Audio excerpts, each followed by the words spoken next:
Revelation chapter 6. In the last three messages I've given, I've talked about the Antichrist among us. And in reality, this is nothing more than the white horse of the apocalypse. Because what they've been striving for years is to create a one-world government, and there will be a one-world king over it in which he will be a false Messiah. And he'll be actually duplicating Jesus Christ. And they're preparing the way for that right now. But in chapter 6, let's look at verse 3 and 4. When the Lamb opened the second seal, I heard the living creature say, "Come." Then another horse, I'm reading from the New International Version, then another horse came out, a fiery red one. Its rider was given power to take peace from the earth, and to make men slay each other. To him was given a large sword. Brethren, I think this is very significant, because everything I've given you in the last three messages about the Antichrist among us, we saw that Albert Pike and Giuseppe Mazzini, and Albert Pike was called the Pontiff of Freemasonry, literally were the ones who created international communism. And there was someone behind international communism. And this was designed specifically to bring unrest among every nation on the face of the earth. They were to cause such turmoil, guerrilla warfare, bloodshed, and they were to disrupt the lives of all people so that food could not be produced, and therefore starvation would result in as many nations, especially the underdeveloped nations of the world. So that this red horse is designed specifically to take peace from the earth. Now, Lenin and Trotsky were actually trained in New York City, the Lower East Side, and they were financed by international bankers, and they were sent through Germany in sealed boxcars back in 1915, 16, and 17, right in that period. Now, they were sent and they met with their trained guerrillas, and these men were unleashed upon the Tsar and all of his people, all of his court, and they literally destroyed the Tsar, and they had writings on the walls in the palace there that was Yiddish. Does that tell you something? The overthrow of the Tsar in Russia was by the modern-day Jewish people. They were converted to Judaism in 640 to 740 BC. You can look in the Encyclopedia Britannica 1911 edition, and it'll tell you about the Khazars, how that they were converted to Judaism. Now, they created a plan. Now, remember, this is the Illuminati. This is Freemasonry behind international communism. It is the absolute ruler of it today. Now, they were going to foment revolutions all over the world, and they were to take the masses of Asia first. Then they would go to Central America through World War II, or Central Europe, I'm sorry, and come into Hungary, Yugoslavia, Czechoslovakia, East Germany, and Poland. And then they were to start surrounding the Middle East oil wells, because you cut off energy supplies and then all nations will fall right into your lap. They were to go over into Asia and take the masses of Asia, then start into Africa. And finally, their final plan was to come up under the underbelly of the United States through South and Central America. And then by that time, they would have had enough time to infiltrate from within and literally destroy the United States of America. But if that destruction hadn't already taken place from within, and therefore we would fall into their world government like an overripe plum or apple, then it would be necessary for a confrontation militarily. Now, what has been happening since 1917? I contend that the red horse of the apocalypse, the rider mounted that horse and started riding in 1917. Let's examine Russia after the fall in 1917. The Bolshevik government could not have survived without help from the United States and Europe.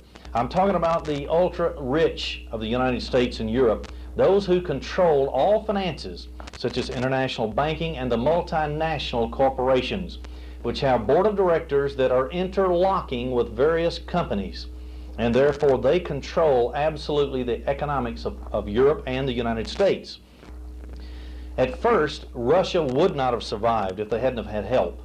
But since that time, Russia became stabilized. They overthrew Mongolia in 1924.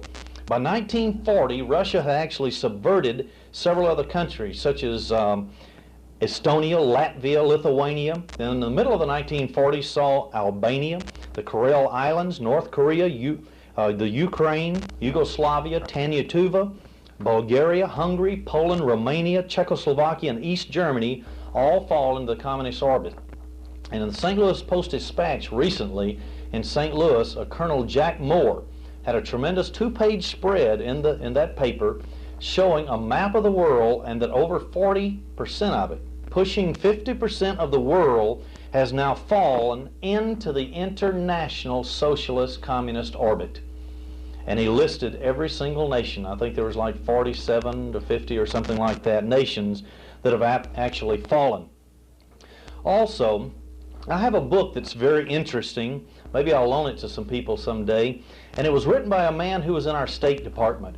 And he can go on and prove, because he was there, that China was actually subverted from within and aid given by the United States government, State Department itself. And how that we were the ones, our own government, cut off Chiang Kai-shek, a loyal ally to the United States, and helped to overthrow him. And he had to flee to the little islands, Taiwan. Now, North Vietnam saw the red horse of the apocalypse trample it and ended in 1954. Cuba was conquered by the red Fidel Castro through the aid of the United States in 1960. Now, the mass media actually covered up what really took place.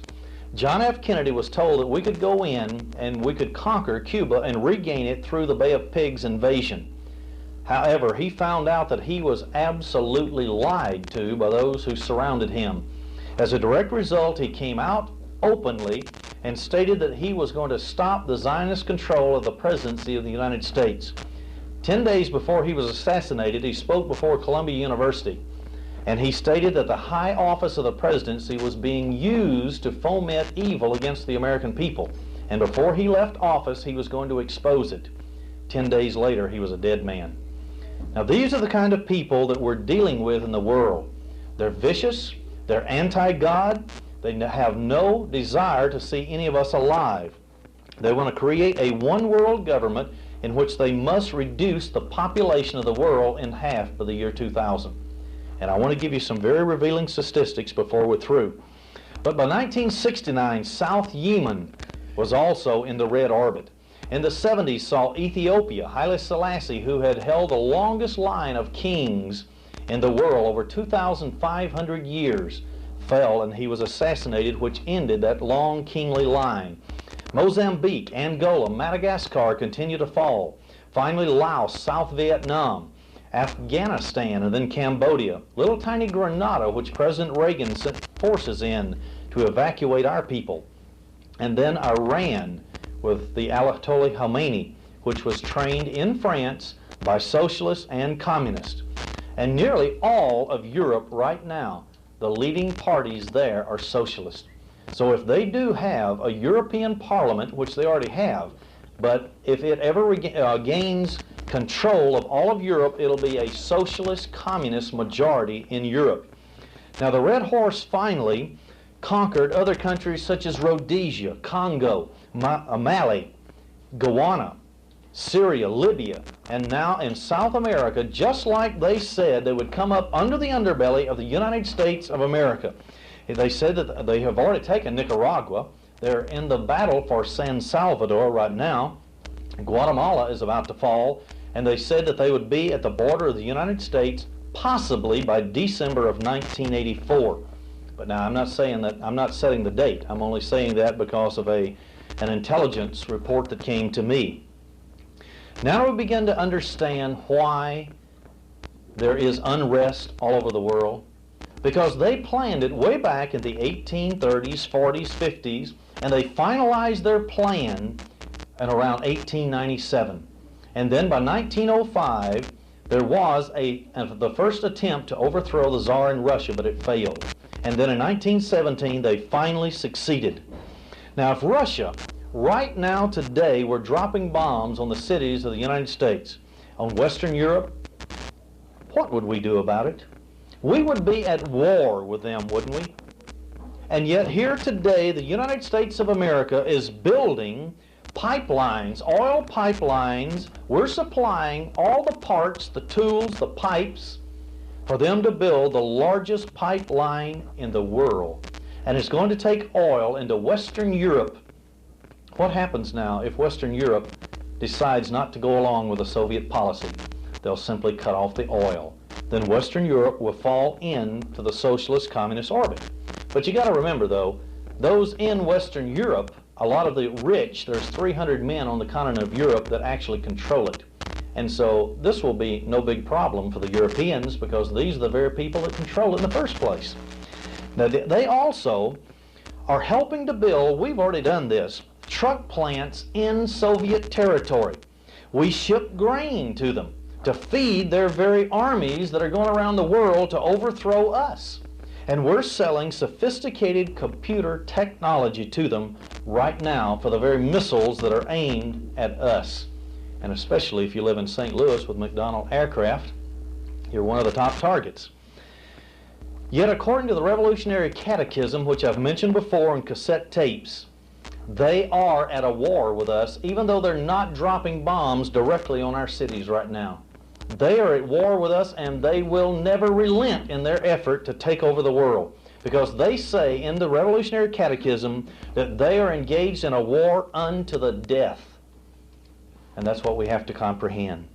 The Constitution of the United States says that any person who aids and abets the enemy is a traitor, and yet those who are supplying all of this equipment are never brought into question by anyone in the Congress of the United States.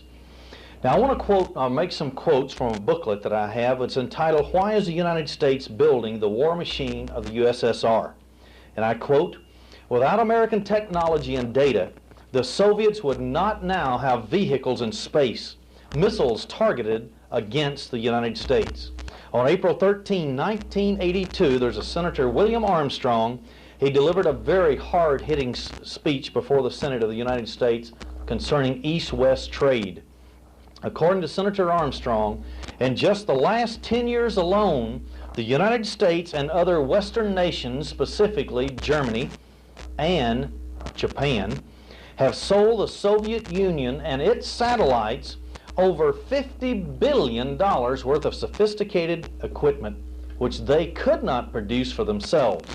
And all of this equipment is actually being used to produce nuclear missiles, tanks, and armored cars, and including spy satellites that cross us daily.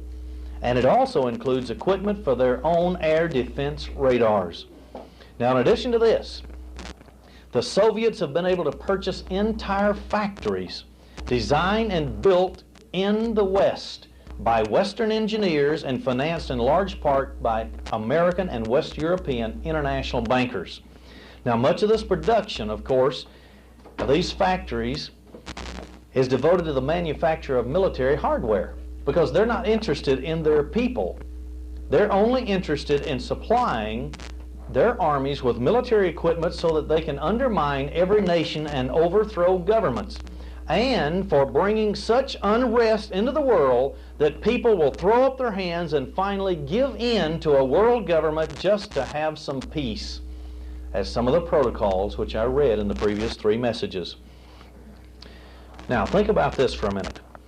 A large portion of the national debt of the United States could be totally eradicated if we had never sent any, or if we have never produced any of the materials that would be sent to the Soviet Union. Because you see, when things go overseas, and they're always borrowed on credit. The Soviet Union never, under any circumstances, pays us cash. They take long-term credit. Now, what happens when credit is just manufactured out of thin air? Well, that means the American taxpayer has to pay off any note as of June of 1980, according to the new banking acts. Any foreign debtor to the Federal Reserve System that does not pay its debt, you and I as the taxpayer will end up paying their debt for them. So that means it'll be even a more rapid destruction of the United States and our economy. Now, without the money that the United States and West European banks are providing, and long-term credit, where no money actually exchanges hands, but just the credit, the advanced technology, and the outright military hardware that we're supplying to them wouldn't exist. And so we are the very ones that are providing their materials to bury us with. Now, the United States has helped at the expense of you and me, the taxpayer, to build the international communist empire into the red horse of the apocalypse that it is today. Now, a quote by Soviet dictator Brezhnev. He stated, and this was before the leaders of the Warsaw Pact in 1973, quote, "We communists have got to string along with the capitalists for a while. We need their credits, their agriculture, and their technology. But we're going to continue massive buildups, massive military programs, and by the middle of the 1980s, we'll be in a position to return to a much more aggressive foreign policy designed to gain the upper hand in our relationship with the West." This is the middle of the 1980s, right now. So, while the Soviet Union have deployed more than 340 nuclear-tipped SS-20 missiles within striking distance of the Western Europe and the United States, our government does nothing but diplomatically condemn the Soviet Union when they invade Afghanistan. We don't stand up to them militarily like we at one time did. This means that we have someone in our State Department, we have someone in our government that is committing high treason. Now, how is it that the Soviet Union, through Cuba, can supply equipment in the Western Hemisphere, and the United States government, by law, not run them out? Have you ever heard of the Monroe Doctrine? The Monroe Doctrine states that any influence into this Western Hemisphere by any foreign nation must be met militarily by the United States. And yet, we haven't done it once. Now do you begin to see there must be someone behind the scenes that is literally destroying the United States of America from within? Now, there was a book put out called The Wall Street and the Bolshevik Revolution. This was in 1974 by a Mr. Anthony Sutton. Now, this man was an insider. He saw their books for years, so he knows what he's talking about. And I want to give one quote from that. He said, "One barrier to mature understanding of recent history is the notion that all capitalists are the bitter and unswerving enemies of Marxism and socialism." You see, they're not. Because if they absolutely control every person on earth, every company, every manufacturing company, shipping lines, planes, energy, oil fields, gold, then they are absolute rulers over everyone. So they're not afraid of Marxism and socialism. To be exact, that's why they're sponsoring it. He went on to say, this erroneous idea originated with Karl Marx and was used for his purposes. And that purpose was to brainwash you and me to think that nobody with a lot of money on the face of the earth, nobody would want socialism to come in, because then they would redistribute their wealth to the poor. Oh no, they only take away from the middle class and give to the poor, so that all of us will be the poor. See, redistribution of the wealth.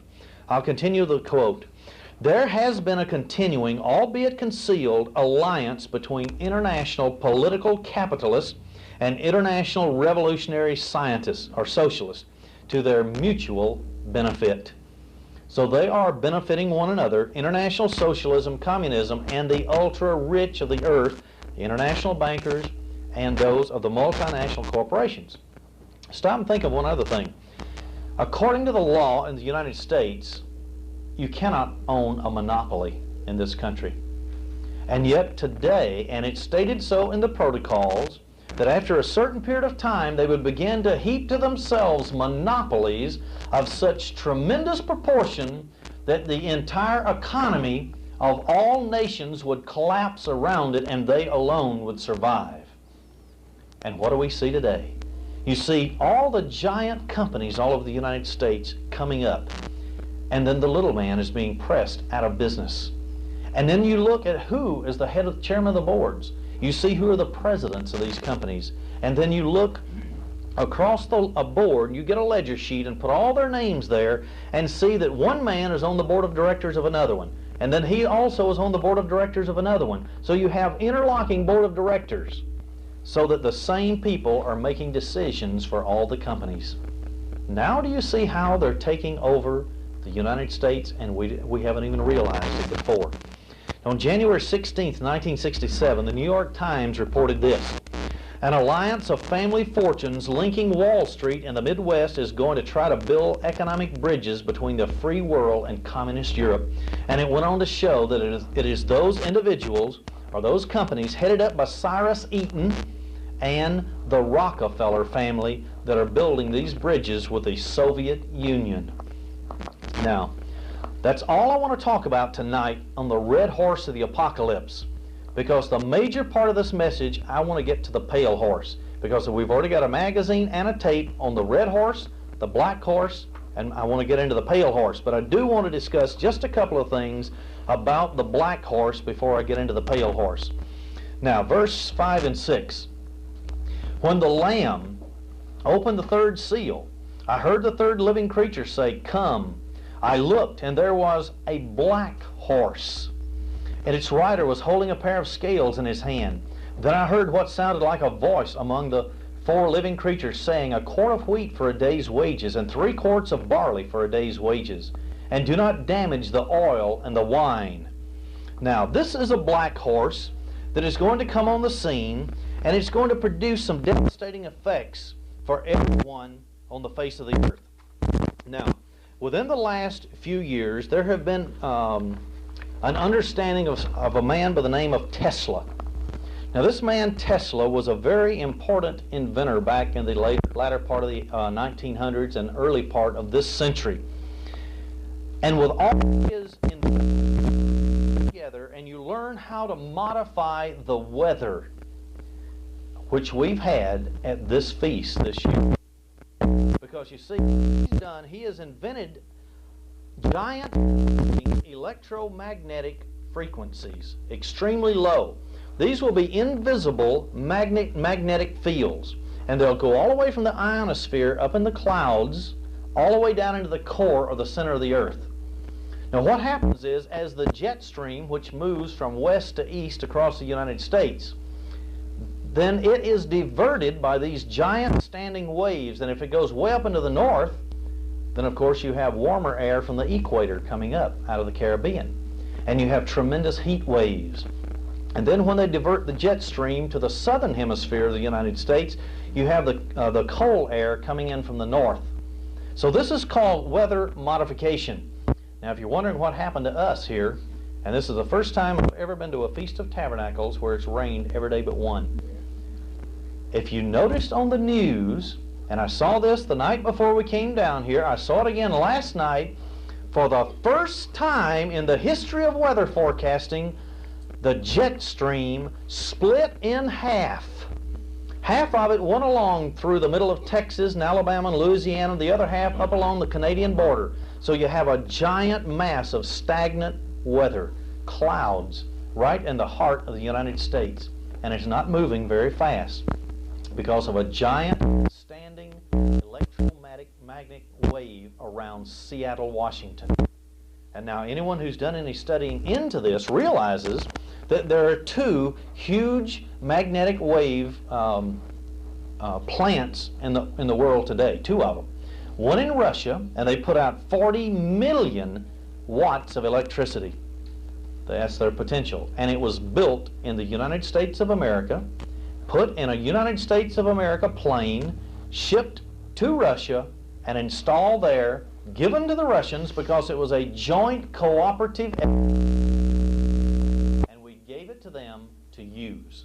We built it, that's our part of the cooperation. Gave it to them to use against us, that's their part of the cooperation. So you see, now we've got the black horse, because I want to show what this is going to do to all inhabitants of the earth, and that means you. That means me. Not just people in other countries.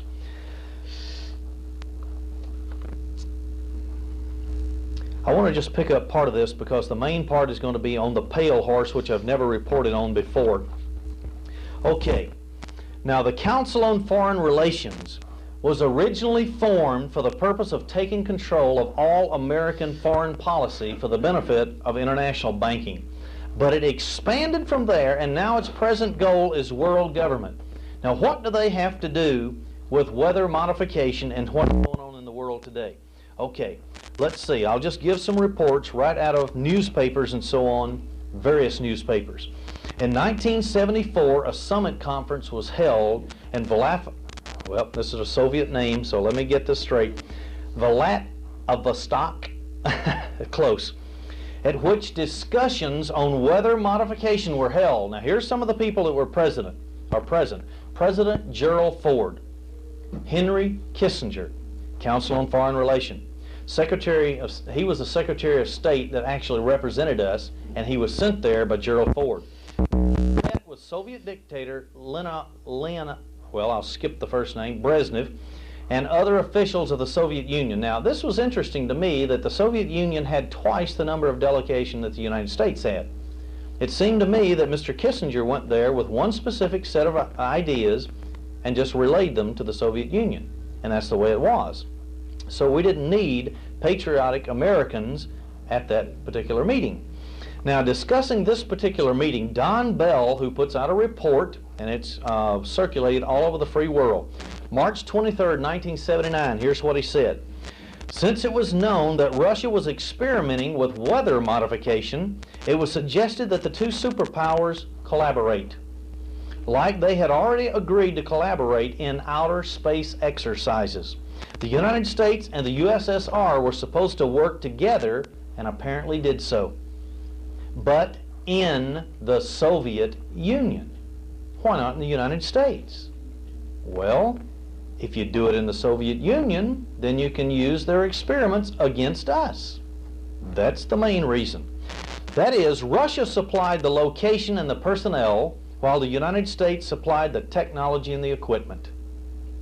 There it is. So, what we did was spend $3.5 million of a federal grant. Now, what's a federal grant? You and my tax money, right? That's the only way they can pay for anything. And they made and manufactured a giant electromagnet that was built in a plant near Chicago.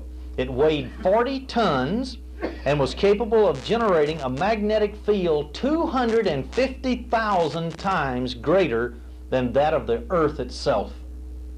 That's a lot of magnetism. This was the largest and the most powerful electromagnet ever constructed. Now, let's go on to see just a little more. Let's see who was behind this. The Carter administration, I'm continuing the quote, arranged for the Soviets to have a giant $13 million computer for weather research, known as Cyber 76 and manufactured by the Control Data Corporation of Minneapolis. Look at who the board of directors are of that company. It was far more powerful and versatile than any computer available to the Soviets at that time. It also has many military uses. Okay, so we can see what all is about to happen if they are now experimenting with weather modification. They can zero in on any part of the earth that they want to. With weather modification, they can create drought to starve people. They can create excess rain so that they can actually flood people out. They can rot crops in the field. They're getting so good at it, they can actually pinpoint areas of the United States and exactly hit those areas. They stated in 1983 that they would bring drought out, or a lot of rainfall out in California where all the vegetables, about 80% of the vegetables are grown. And what did we see? Record rainfall and mudslides that destroyed a lot of the crops. And they said there would be severe drought in the mid-Mississippi Valley. And so what did we have? We had drought. We had certain days over 100 degrees for 2 years in a row, exactly what they stated was going to take place. Now, you've got to realize that the United States, because of being infiltrated from within, is why this is happening. You see, this country is free. We guarantee the freedom of every person that lives here. This is the only nation that people who want control of the world could literally work from and accomplish it, because we guarantee them freedom.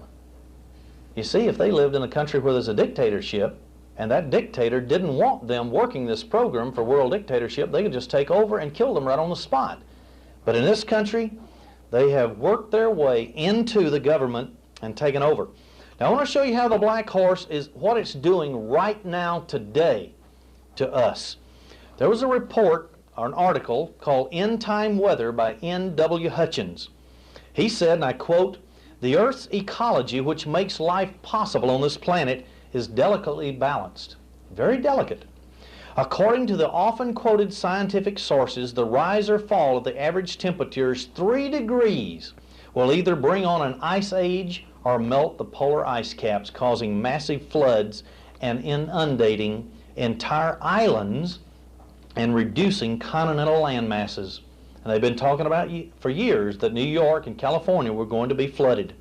Now on May 11th, 1976, the St. Paul Dispatch reported, and I quote, "No nation anywhere in the world, especially in Russia, China, India, and the United States, can afford to take lightly the omnibus century weather forecast covering the entire planet prepared by the CIA. It is a calmly chilling and scholarly meteorological study pointing to radical changes in the climate as to cause its authors to warn that," here's what the CIA warns, "the consequences in political and economic upheaval, that's of all nations, and international violence will be almost beyond human comprehension." Because if they're going to modify the weather, and how else could they give such a report as this unless they were giving it for one reason? To condition your mind so that when they make it happen, you will already see, hey, they were right. When they were the ones who made it happen, and they just forecast it and program your mind to accept it before it went into effect. The CIA may have misjudged the oncoming 1973 Yom Kippur War in the Middle East, but it would be perilous to assume that its report is misjudging the oncoming weather that every continent will be experiencing during the rest of the 20th century and during the lifetimes of every human being on the planet.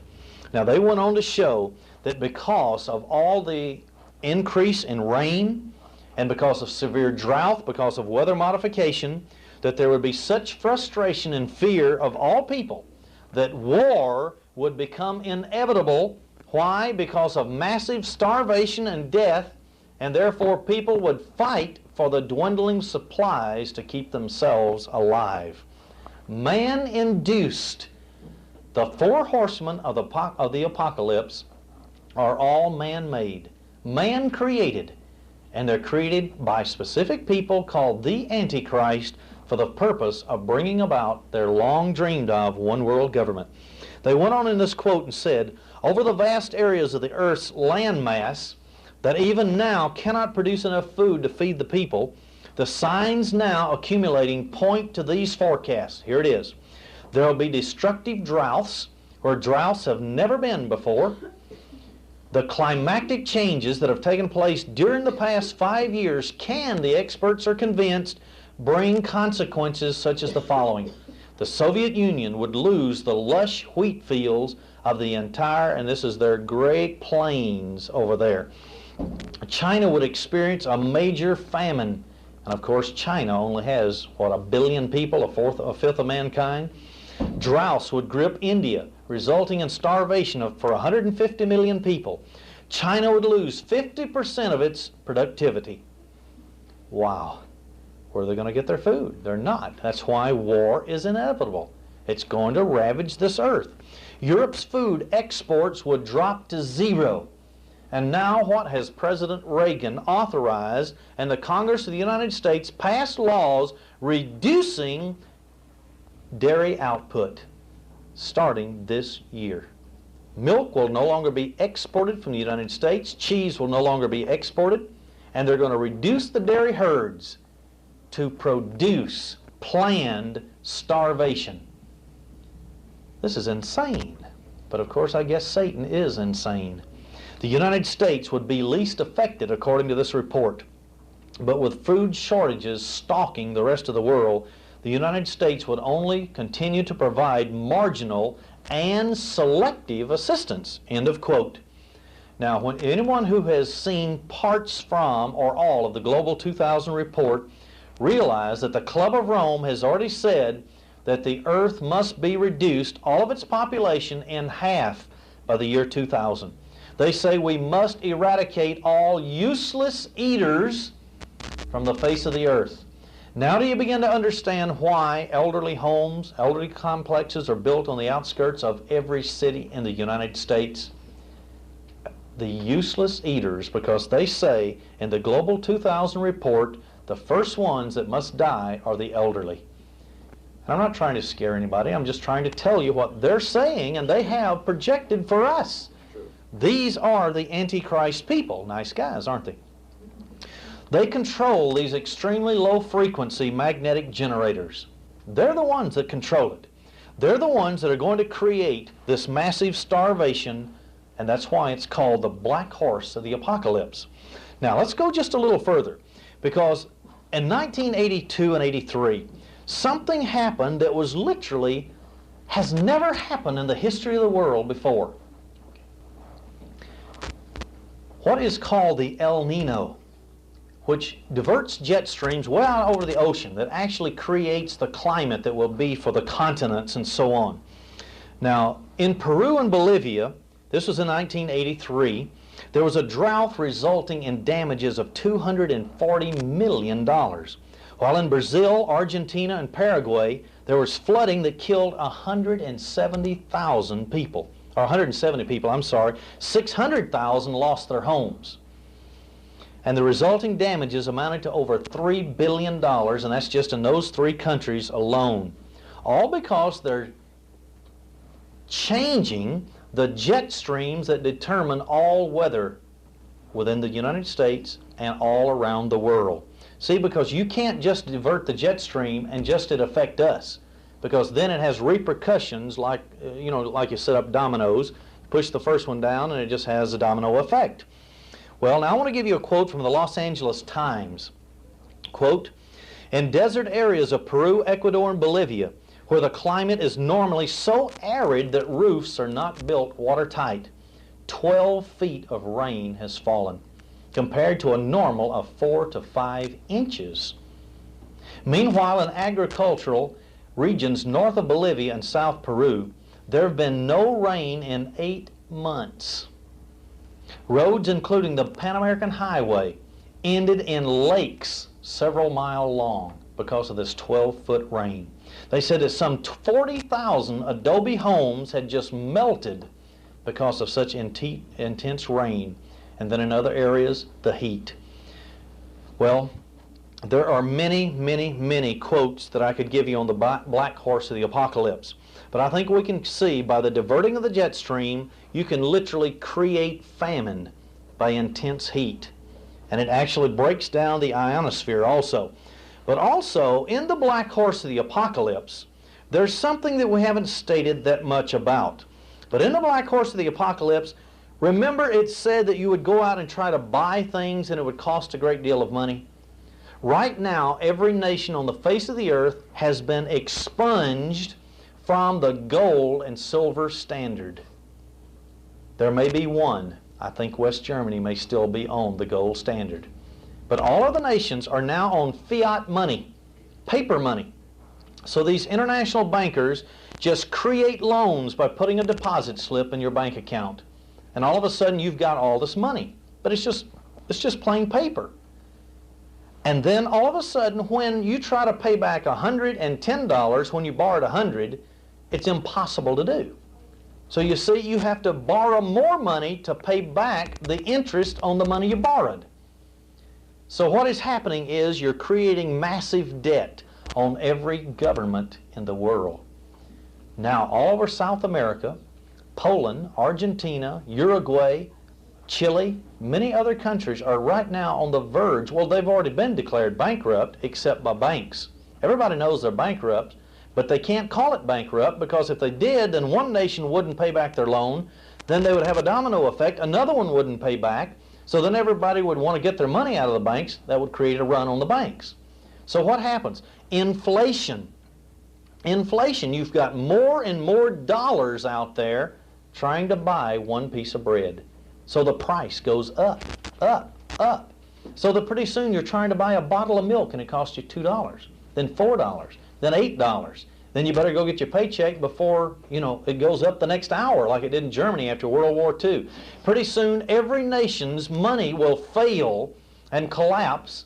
You can't go to the store and buy food. Now do you begin to understand why they want to get everybody off the farms and conglomerate us all in big cities? So that if there is no food available for you and me to eat, we will bend our knees just for the mere crumbs they'll give us. That's why they're cutting back on the dairy herds. They're cutting back the cheese production, the milk production. And did you know that right now, and this came out in Parade magazine in 1983, 95.5% of all food in the United States of America is controlled by one man who happens to be a Jewish man, directly connected with Chase Manhattan Bank. 95.5% of all food that comes to the grocery shelves. So what's going to happen now? If we begin to have globalism, this man is not going to be sovereign before the United States. He's not going to be loyal to us. He's going to say, okay, American citizen, your money has crashed. It's worthless. But now the Germans still have good solid money. It's based upon gold. I'll sell our food to them. Where does that leave you and me? Hungry. So what will we do if the government of the United States were to declare an emergency? And they already have the executive orders which will absolutely create a dictatorship in this country if there is a national disaster or even an economic crisis. And that means that we would go into dictatorship. Then they would start redistributing whatever food there was. They would proportion it to each person. They could actually resettle whole societies, whole communities, cities. This is the type of dictatorship that right now rests with the President of the United States if it is declared. All it takes is a disaster, such as weather conditions modifying and no food grown, or our money system collapsing totally. And they state in the protocols of the learned elders of Zion that they will get every nation embroiled with them and get them in debt so that all in one day, all nations on earth will collapse and go to the bottom at the same time. Are we seeing that today? Do we see on the news broadcast, do we see on economic newsletters that come out from various people all over the country of all the debt that the United States ourselves, just private debt is $5 trillion, more than all the value of all land in this country. That's bankruptcy. Anytime you owe more than your total assets, you're bankrupt. America is bankrupt. They just hadn't told us yet. That's all. Well, this is the black horse of the apocalypse. And it's running rampant today, and they started out with a white horse. Then they started their plan toward the red horse, the international communist movement. Then they started toward their weather modification and the getting rid of all gold and silver backing of currency, so that at one time they could create food shortages and economic collapse at the same time, and then nobody can have money. Massive starvation and submission of people if someone gives them a handout. Now, let's go on in Revelation, though. Verse 7 and 8. When the Lamb opened the fourth seal, I heard the voice of the fourth creature say, "Come." I looked, and there was before me a pale horse. Its rider was named Death, and Hades was followed close behind him. And they were given power over a fourth of the earth to kill with a sword, that's the red horse, famine, the black horse, and plague. But what could this plague be? Now stop and think. By the year 2000, it's predicted that we will have 5 billion people on the face of the earth. Now, if this plague with the red horse killing off people with this giant sword, then the black horse, the economic systems falling, and drought, and people starving all over the world, and then this plague comes on the scene. And it said it's going to kill 1/4 of that 5 billion people. That's going to reduce the population to 3,750,000,000 people. Well, let's investigate to see what could this pale horse be. The Reader's Digest came out with a fantastic article in September of 1984. And also in 1983, Parade Magazine, a supplement to most large newspapers in the country, came out with a similar article. So I want to put some of this together, and let's see if this couldn't be what the plague is, the pale horse of the apocalypse. I'll start out by quoting. 4 years ago, Jose Romero escaped from Cuba with secret knowledge of a development so terrifying that it could surpass the Cuban Missile Crisis in portent. Here are the stark details that he related to the Defense Intelligence Agency. In the 1960s, Romero studied chemistry in a college near Havana, Cuba. Later, he was enrolled in a special army school in Limanor in Matanas province. And he was trained by Soviet instructors as a chemical and biological warfare advisor to Fidel Castro's army.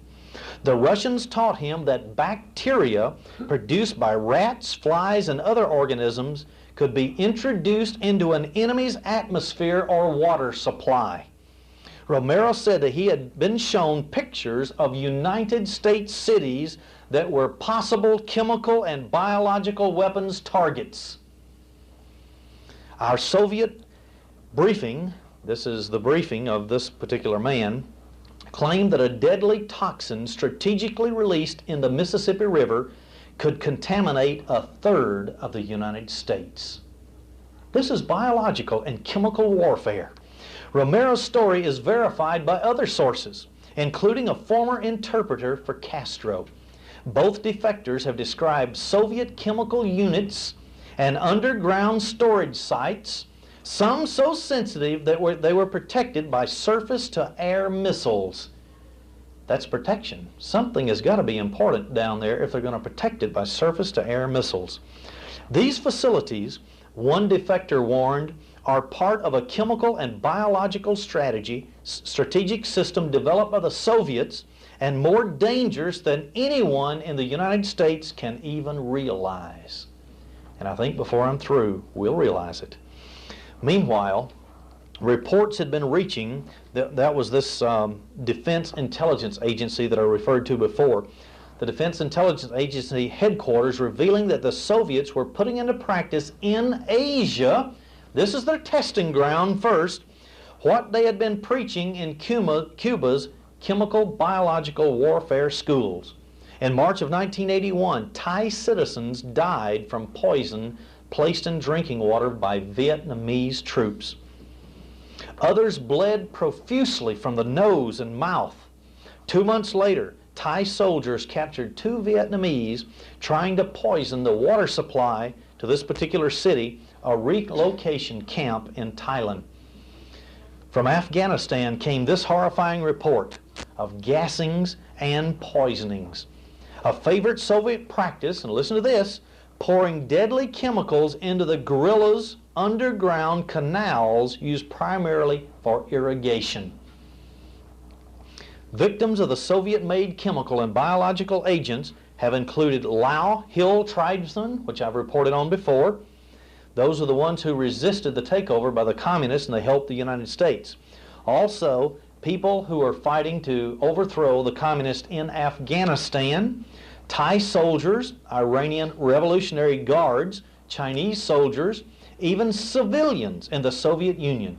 All of these this gas and chemical warfare has been used upon them. They say that in this article, right out of the Reader's Digest, a realistic estimate put those killed at more than 30,000. That's just in these particular trial usages to learn how to use it effectively. Then they went on to say descriptions of the slaughter are horrendous.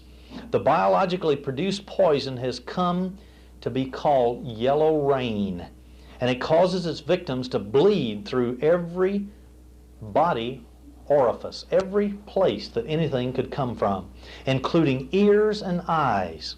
Soviet nerve gases cause a terrible dance of death, they say. breathing difficulty, sweating, nausea, vomiting, cramps, involuntary defecation or suffocation, and urination, jerking and staggering. Finally, the victims collapse in convulsions, succumbing then to complete paralysis and asphyxiation. So they just suffocate.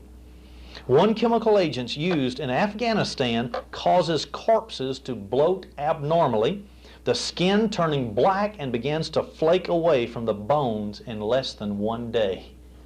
This is what they have planned for the world, the Antichrist. Only one new Soviet agent seems relatively merciful. It's an unidentified substance nicknamed the Silent Killer. So this one isn't quite as bad as all the rest, apparently.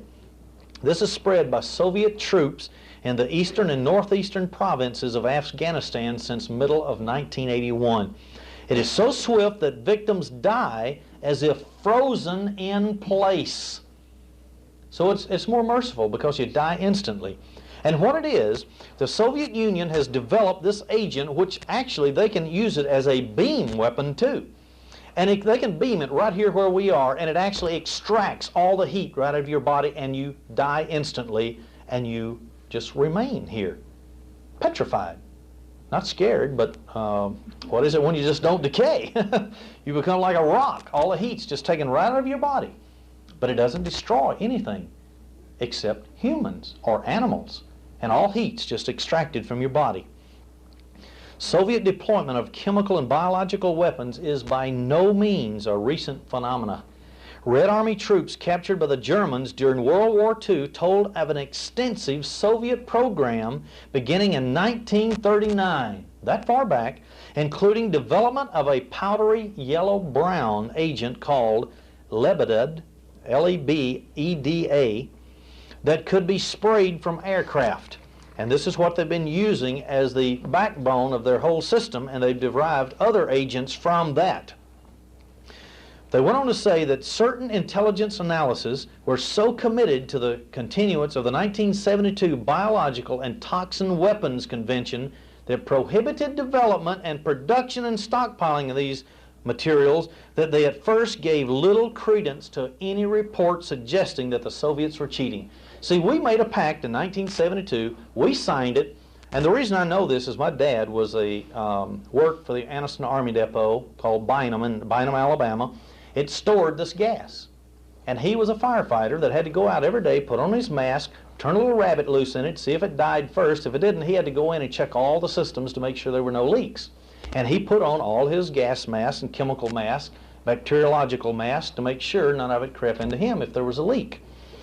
And so the United States signed in 1972 a treaty saying that we would never use under any circumstances or continue to develop biological and chemical weapons. And yet the Soviet Union saw to it that within that treaty there was no way for verification. So you see, they continued building it. Continued and continued. I'm going to end that particular article. I want to go to another one now. It's called How the Soviets Used Chemicals to Wage War. And I hope you don't get too sick, but I want to read it to you. They start out by saying, in the mountains of Laos, that there are many people who are dying, up to 300 and 400 in one area around water holes. They go on to show that those covered by this wet, sticky substance, which is dropped from airplanes, began spinning wildly in uncontrollable seizures, gasping for breath, blood spouting from their noses and mouths, and then suddenly they die. This was back in 1981. Now, or 1980, I'm sorry.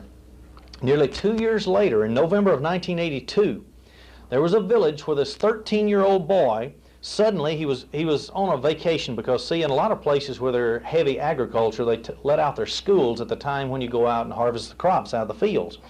Well, this particular boy was out in the fields, he was on vacation, he was walking, and he went through this particular rice paddy. And he saw an airplane coming, and this substance, this yellow substance, was floating down out of the airplane. Notice what happened. After cautiously waiting a few hours, Mao entered the field. She became dizzy and nauseous. Her skin turned itchy and began to blister. For a week after the attack, Mao's entire family was bedridden with fever, nausea, diarrhea, and burning eyes. Neighbors who had been directly sprayed died a violent death, blood pouring from every opening in their body. Because what it does, it literally bursts every capillary, every vein, every artery in your body, so that blood just comes pouring out of even the pores in your skin. And it went on to show that they are now using this, and over 400,000 people in Cambodia and Laos, who were the hill people, have now died, to where they have reduced the population from 475,000 to only 75,000 people left. This is our enemy. This is the ones who are going to create a world government, and they have plans for us. I want to give a few quotes. This will take just a little longer, but this has to be given. Military specialists and government scientists in the United States, Canada, Great Britain, France, West Germany, Norway, Thailand, Israel, and New Zealand have all confirmed that the Soviet Union is now using chemical warfare today. And yet, the United Nations organization was established to bring peace to the world. And yet, every time this is brought up in the United Nations, it says in this article, the Soviets or their satellite countries always veto any attempts for on-site investigations of the war that's being waged chemically and biologically against the Afghanistans, the Vietnamese, the Laotians, and the Nicaraguans. At a recent press conference in Bangkok, French Foreign Minister Sisson said his country was convinced that chemical weapons were being used in Asia. So they are. The United States, as I've already said, signed this international treaty with the Soviet Union in 1972. Now, there were no provisions to verify whether they continued the manufacture. So now these are the estimates from satellites, spy satellites. The Soviets have continued to produce up to 10,000 tons of nerve gas a year and other toxic weapons. Military estimates that the Soviet Union, their current arms stock is 400,000 to 700,000 tons of poison.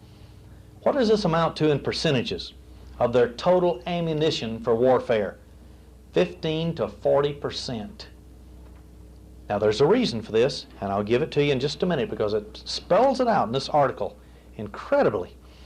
Now, in a Soviet military publication, this is right out of the Soviet Union that was intercepted, one of their colonels in their army wrote this, and I quote, "Soviet artillery units are all regularly equipped with chemical warfare shells." That's in their army, standing army right now. "And our artillery is regularly trained in their use. Let there be no doubt," this is his quote now, "if hostilities should erupt," that's war, "the Soviet army would use chemical weapons against its opponents. The political decision has been made, and our strategic planners have developed a doctrine. Chemical shells and missiles may be considered just ordinary weapons available to the military commanders to be used routinely when the situation calls for it." So it is their routine operation now in every country they go into. In 1977, the Soviet bloc chemical biological capabilities, this is their capabilities, was given out in an East German document called the Textbook of Military Chemistry. I'll quote just a little bit from that. "Toxins are agents which are produced by biological organisms, such as microorganisms, plants, and animals, and cannot themselves reproduce. By the middle of 1960, the toxins selected for military purposes were included among biological warfare agents. Today it's possible to produce various toxins synthetically." So they got two ways of doing it. "Toxins are not living organisms. They thus differ from the biological organisms, so that they can be included among chemical warfare agents. When they're used in combat, the atmosphere, get this, the atmosphere can be contaminated over large areas." The atmosphere that we breathe, and it'll fall into the waters that we drink, and you cannot live without air and water. The toxic warfare agents can be aerosolized. I'm not sure what that word is, but it means put up in the air anyway. They can be used primarily in micro bombs, which are launched from the air, or in warheads of tactical rockets. Toxic warfare agents can be applied with aircraft spray equipment. A farmer can go out and spray their fields. Any aircraft can use it. And similar dispersion systems. Now, I want to drop down and skip just a little bit of this. The Defense Department estimates the Soviets outnumber us, the United States, in chemical munitions by up to 10-to-1 in ratio. In delivery systems, 5-to-1. In production, 14-to-1. And in those weapons which can actually send them from the Soviet Union, launch them into the United States, they say they have vehicles 10-to-1 over the United States. Now listen to this, and this is just so disgusting. Estimates, this is experts in the United States. They estimate 72% of the United States chemical stocks are now obsolete because of deterioration. So that means the Soviet Union, when you put that together, they're 10-to-1 ratio for launching, they're 5 or 10-to-1 in munition stocks, and then 72% of ours have now lost all value. That puts them really way ahead of the United States. I'll go on. Soviet chemical warfare troops now number 100,000 compared to 6,000 in the United States. Soviet troops and chemical specialists have battlefield experience in Afghanistan, Southwest Asia, and in Nicaragua in South America in the development and the deployment of all toxic warfare. NATO commanders doubt our capability to deter a chemical attack. Now I'll go to another point they list in this magazine. A massive Soviet surprise attack on NATO, which we're a part of, could render our forces defenseless. The Soviets have the ability to spread chemical agents over a large area by a number of means. And it lists several different missiles which they have, similar to our Persian missiles, which are absolutely accurate, since we have given to them and manufactured and given to them the silicon chips, the microchips, that give them 10-to-1 better accuracy of their missiles than they used to have. It says the United States Navy now feels our battleships are vulnerable to the Soviet cruise missiles tipped with chemical agents. Just let one of them hit it and the whole battleship is dead. It's just a matter of time. Small chemical rockets are now used on Soviet helicopters, jets, and biplanes. These are called crop dusters. And a single 200-pound toxic bomb can cover half a square kilometer with nerve gas. MiG-27 aircrafts, the kind employed in Cuba right now, can deploy 4 tanks of nerve gas, each tank capable of covering 4 square kilometers. Satellite photographs and intelligent assets have documented the existence of a large military chemical depot and a training field in Cuba, 90 miles from Miami or Key West, whichever. Now, just a couple of more here. Some Soviet toxins derive from fungi. Now remember this, fungi, and look what, this is so small and so tiny that it's impossible to detect that they're even in the water system. And they are so small, they're particles, that they can penetrate all existing United States gas masks. Brethren, we're defenseless except for Jesus Christ. See, we have the victory. They just don't know it yet, but I'm concerned about the rest of our citizens. Though the new generation of Soviet toxins has been grouped under the term yellow rain, a wide variety of toxic smoke colors are being used, each one causing, notice, varying effects, ranging from incapacitation, total paralysis, stupor and nausea, to choking, neurologic fits, and massive hemorrhaging, causing quick death. so that every pore of your body will have blood pouring out of it. Guerrilla fighters in Afghanistan have experienced fatality rates of up to 70%. And now get this one. Large civilian populations have experienced rates of death nearly 100%. This is a quick way to kill people. Now, I want to get down to the finals on this because I want to read just a couple of more scriptures. In June of 1980, Dutch journalist, and I don't know exactly how to pronounce his name, De Bruyn, it looks like, filmed 2 Soviet chemical helicopter attacks in Afghanistan. He was there, he filmed them. The helicopter circled a village like a big carousel, you know, the old merry-go-round you get on, dropping canisters and shooting rockets that produced a lethal yellow smoke. A few hours later, this particular reporter went into the village and he photographed a corpse that had turned blue-black from extensive internal hemorrhaging.